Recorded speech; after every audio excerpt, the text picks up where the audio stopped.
It's cemented on there, so it takes a lot of leverage, but once it's ratcheted and tight, you can get it to move fairly easily with the pipe.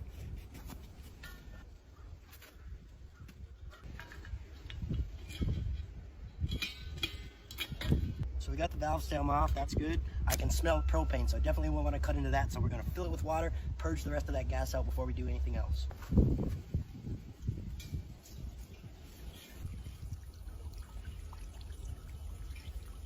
Now that the gas is purged out, made a mark on the top, time to cut the top off. Okay, so we got the top cut off. Now it's time to cut the vent hole in the top part. I'm gonna be putting a 1-inch burner in there. And for the vent hole, you're supposed to make it about 3 to 4 times the size of the burner. I'm gonna go a little bit on the bigger end of that because if I wanna close it off, I can just put a piece of ceramic wool or a fire brick on top of that if I need to close that.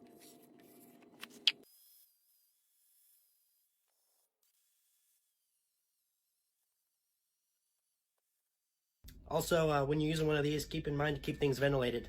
My carbon monoxide detector just went off. Honestly, didn't even know I had one of these.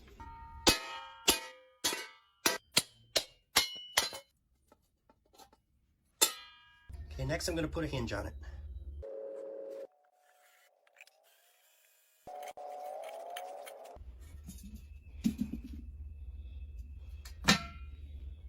Bottom of the tank is rounded. I don't really want that. I want it to be nice and flat. So I'm gonna take some refractory cement, pour an inch or 2 up there, so I got a nice flat base to work off of.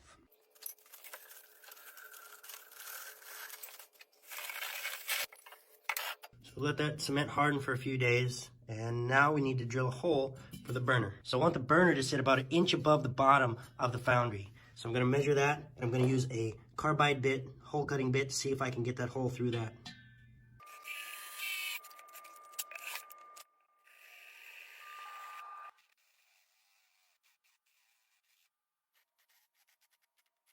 It has some pretty nasty dust, so make sure you're wearing a mask when you cut that.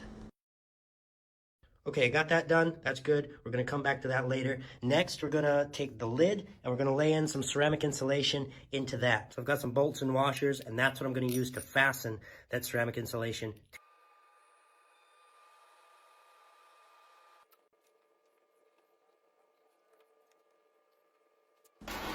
You need to heat the refractory cement on the bottom very slowly so it doesn't crack, so don't put the burner in there full blast right away.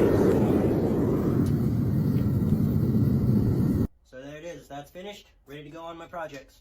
Bit of an upgrade from the last one I made, but it's one of many ways to make a foundry out of a propane tank. Hope you enjoyed that. If you want to see how I use this, catch me on the next project.